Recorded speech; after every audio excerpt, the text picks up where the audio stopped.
Book 104, The Robber's Cave Experiment by Muzafer Sherif. What does it take for boys at summer camp to become bitter rivals? And what does it take to bring them back together? This is not a tale of mischief. It's a landmark in social psychology.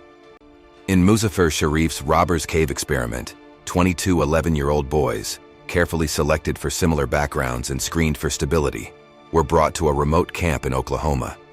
They didn't know they were subjects in one of the most daring real-world experiments in intergroup psychology. It is not necessary for groups to differ greatly for conflict to erupt. It is sufficient that they think they do.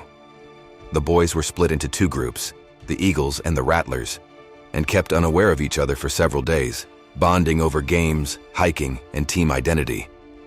When the groups finally met, what followed was a rapid descent into tribalism, name-calling, flag-burning, food fights, and even physical aggression.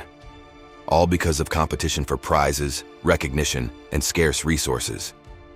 Sherif's goal was to show that conflict doesn't arise from personality flaws, but from social conditions. And he was right. The boys, previously well-adjusted and friendly, quickly formed us versus them mentalities. But the most powerful insight came later. Cooperation, not preaching tolerance, was the only way to restore peace. Sherif introduced superordinate goals, tasks that could only be completed if both groups worked together. Fixing a broken water supply, pulling a stuck truck. When the boys had to unite to succeed, hostility gave way to teamwork. By the end, the Rattlers and Eagles chose to ride home on the same bus and spend their leftover camp funds on shared treats. Hostility between groups is not inevitable. It is the product of situational forces, and it can be undone.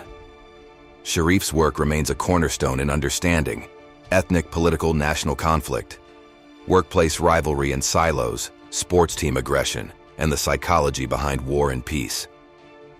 The Robber's Cave Experiment offers a roadmap for reconciliation, not by ignoring conflict, but by re-engineering environments so that cooperation becomes the only viable path.